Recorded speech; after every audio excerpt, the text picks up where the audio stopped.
Hello and welcome to a special live edition of the Scotland Rugby News podcast with me, your host, Bruce Aitchison from Happiness Egg-Shaped, and the man in France, Mr. Gavin Harper, editor extraordinaire. But before that, a quick word from our sponsor. The Scotland Rugby News podcast is brought to you by S1 Jobs.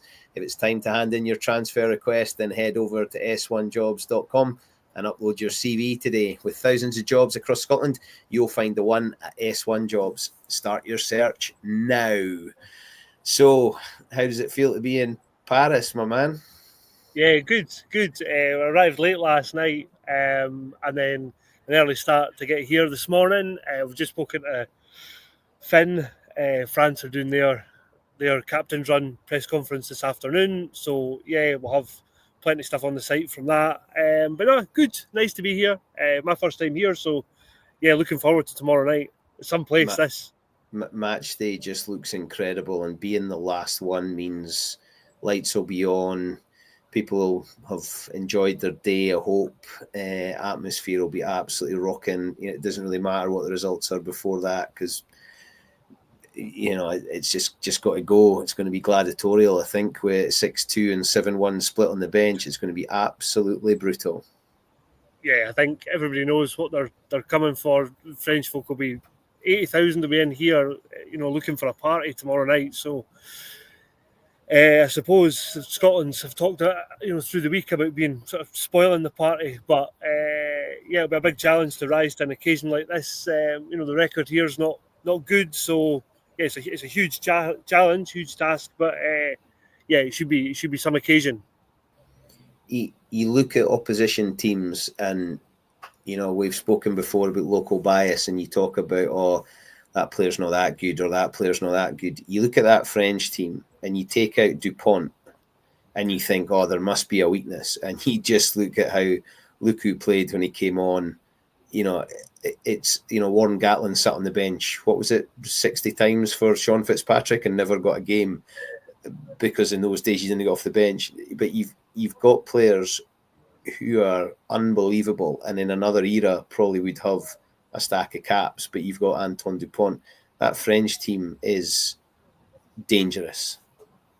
Totally. Like I was saying to somebody last night, Baptiste Serran's one of their travelling reserves, and he keeps Ben White out of the Toulon team most weeks. He's probably, at best, fourth choice. They've just got, there's no Dupont, but no Charolivon, so probably their two most recent captains, and yet they've seemed to have so much strength and depth that they could pick another 5, 6, 7 players, and that level just doesn't drop at all. You look at the changes. Luku comes in. Luku's flying for Bordeaux. They bring Fiku back, who's got what feels like a million caps. Yeah, he's okay. So it's that's the level that we're now talking about Scotland competing with, and I think just chatting to Finn, there's a sense that there's maybe not unfinished business, but there's maybe something to prove after last week's kind of disappointment and the tail off in the second half against Wales. The French team, I think it's probably a mark of respect to Scotland that they've gone 7-1, because it seems like they take that seriously in the big game. But when you look at, go again, sick of this golden generation tag. This French team is ridiculous. That forward pack, Aldry is just unbelievable, but there's so much depth. And then you look at the bench to come on, and it doesn't get weaker. It gets fresher. You can't play against this team for 60 minutes. This has to be 85 minutes worth of performance. Yeah, it's like if Scotland play for 60 minutes or 70 minutes, there's still a danger you lose this game by 21, 25, 30 points. If you have a drop of any kind, the drops that we've seen in the last couple of Six Nations, this France team will absolutely put Scotland away, and there'll be no coming back. So I think it's massive. They've got to show that they can play for 80 minutes. And we've talked so many times about Franco's Glasgow and players being able to deliver 8 out of 10 performances week on week on week. like obviously it's different doing it at club level and doing it at test level. And these French guys, like you mentioned, Aldrit, he's a guy who just plays 8, 9 out of 10 every time he puts that jersey on. Sorry, there's somebody dragging on. Yeah, he never really has an outstanding performance because outstanding means it's above your normal. But yeah, exactly. His level is just so high, it's difficult to see an outstanding performance. He's the kind of guy, I'm not sure he'll actually get that many Player of the Match awards because it's just the expected because he standard set the bar so high. Yeah, Yeah. I think that's fair. And you look at BLBRA, you know, and Penot and Ramos, and like the firepower in their back three is just ridiculous. So if Scotland are off it by 2%, you know, they'll find themselves a pretty long night in here. And you know, I imagine once this place gets going, 80,000 in here, and France are on a roll and they're playing for the title, like it could get messy. So Scotland have got to manage that early part of the game and make sure that they sort of keep the crowd quiet and kind of build themselves into the game. That's, you know, I talk about discipline a fair bit. The penalty count has to be really low against France because they can't be given anything for free. And our discipline needs to be absolutely spot on. But when you look at that back line, you know, we're still excited with Blair and Darcy and Duhan. We're still excited by Jonesy and Tom Jordan, Finn, able to do. Up front, you know, there's a lot on Gregor Brown, you know, go and start against France in France. But you've certainly, for longer than me, been talking about he probably deserves a shot. Yeah, I think he does deserve a shot because I think he gives you something that the two guys who've been in there so far don't give you. I think he's quick about the park. I think his selection probably speaks a bit about how Scotland are going to play, which will, I think, be to move France about. So having that fourth back rower on the pitch is going to help. But I think he'll not get dragged into an arm wrestle in the way that a Johnny Gray might. So I think, look, it's a massive opportunity. Scotland were here for their normal captain's runs kind of changed, so they're now doing a private training session today, but their kickers were here, so Tom Jordan, Blair Kinghorn, Finn, and the scrum halves were here. But Gregor Brown was also having a wander about and like just kind of looking up to the top of the stands. I imagine just taking it all in before it's empty. Because, as I said earlier, I imagine this will be someplace when it's absolutely bouncing tomorrow night. Was he not doing that thing that all props and second rows do at training and having a kick as well and showing Finn how it's done and showing Blair how to hit a spiral up and under? Do you know what? Somebody actually said that. If I was in that situation, I would be saying, do you know what? I'm in the Stade de France. It's empty. I'm here with a few of my mates. Give me a ball and I'm gonna knock a few spirals. Yeah. For the cameras. So I have to say he was very reserved. He had a wander about and then went and sat in one of the dugouts and just kind of soaked it all up, I imagine.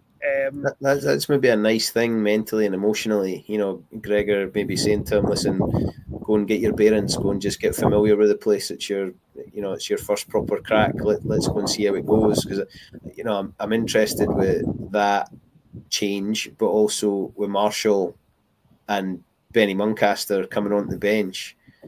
Like, big deal for these boys. You know, Ben Muncaster's been really passionate about Edinburgh and about coming back from long-term injury. Now he's in the Scotland squad. Marshall was quite emotional after the Zebra game. You know, it hurts. It means a lot to these boys. So, massive day for those two. Totally. And maybe a bit surprised that Marshall has got in. So Sam Skinner, the sort of first thing to say is Sam Skinner's injured. He's hurt his back. So I think the indication Gregor gave before we flew out yesterday was that Sam would have definitely been in contention, but I suspect he would have been on the bench with Johnny.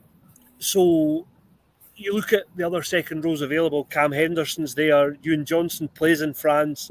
So there's maybe a bit of surprise that Cam Henderson was like, go back to Leicester.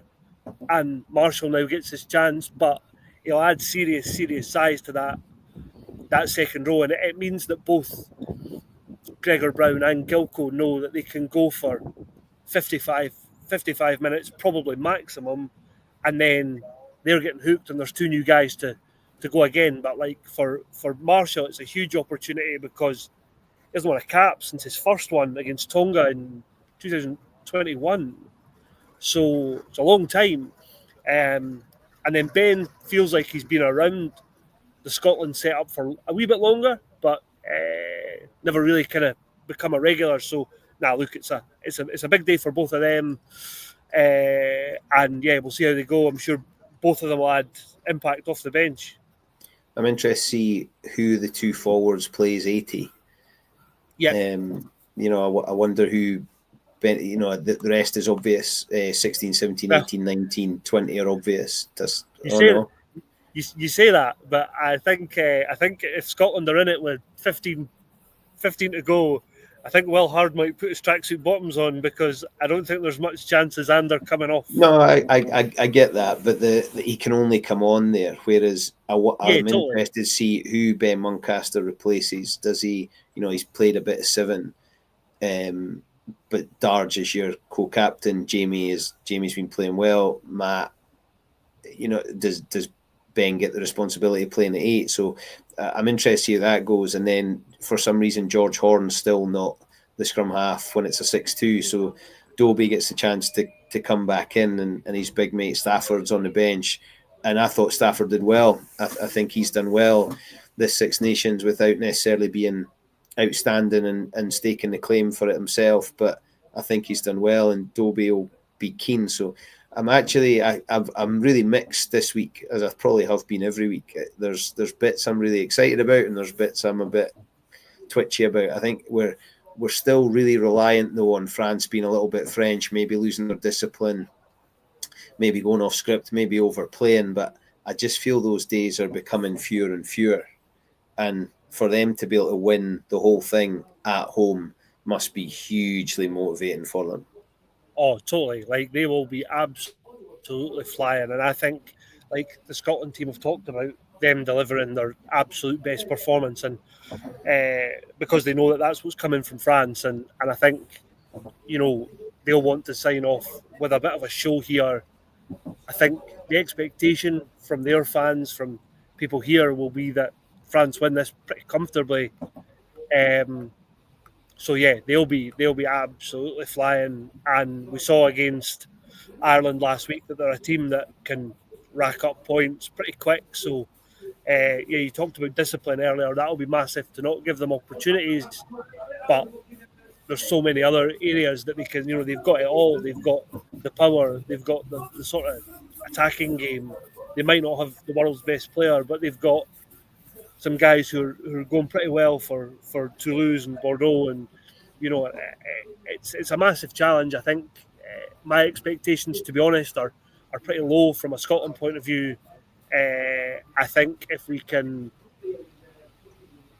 it's almost that if we can stay in the fight, but also show a bit of our own attacking game, then I think you might just have to settle for that. But yeah, it feels like an interesting game in terms of where Scotland end up in the Six Nations, and then what that means for Gregor and all that kind of stuff. But I'm sure we can get to that another day.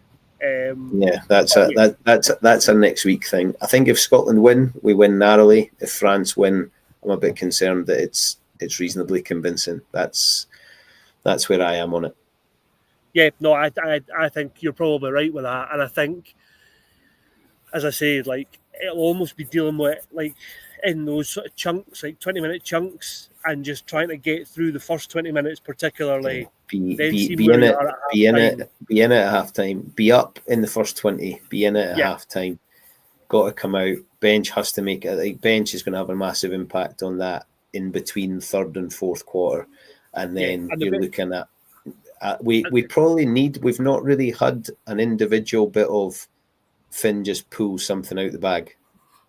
Yeah, and we might well need that. We might well need a bit of Darcy magic or a bit of Duhan. Yeah, I think we need an individual to stand up and say, "Here's who I am." Yeah, I agree, and I think whether that's a Jamie Ritchie with loads of turnovers or something, it'll take more than just the sort of sum of Scotland's parts to win here. I would not want to be in that Scottish front row tomorrow. No, front No, five. I would never want to be ever, but tomorrow especially, it just looks grueling. And then they bring on 7 replacements. Just feels ridiculous. It does. I think it's Gregor talked last week about it being something that World Rugby maybe need to look at. So we'll see what happens in the future with that. But the laws currently say you can go 7-1 or 8-0.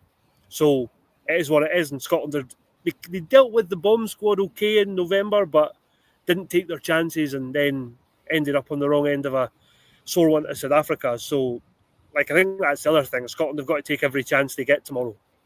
I'd love to know who in the forwards has been primed. Right, you're going to 12. You're going to play at 13. You can play on the wing. You can go to fullback. I think there'll be a few boys sticking their hands up. Big fella, I'm not jealous in the slightest. I hope. Well, I can tell you if it tempers the jealousy, I can tell you it's freezing here. So I'm desperate to go back in the press room. Yeah. My heart absolutely bleeds for you, fella, because it's tropical here in the Scottish borders. So yeah, my heart absolutely bleeds for you. Listen, you enjoy it. A last word from our sponsor, folks. The Scotland Rugby News brought to you by S1 Jobs. If it's time to hand in your transfer request, then head over to s1jobs.com and upload your CV today. There's thousands of jobs across Scotland on there. You'll find the one for you at S1 Jobs. So start searching. It's all up to you. Big fella, enjoy. We'll speak to you next week. I hope it goes well. We need a Scotland win to finish and leave us all feeling a bit better about ourselves. Have a great weekend, everyone. See you very, very soon. Thank you. Look after yourselves.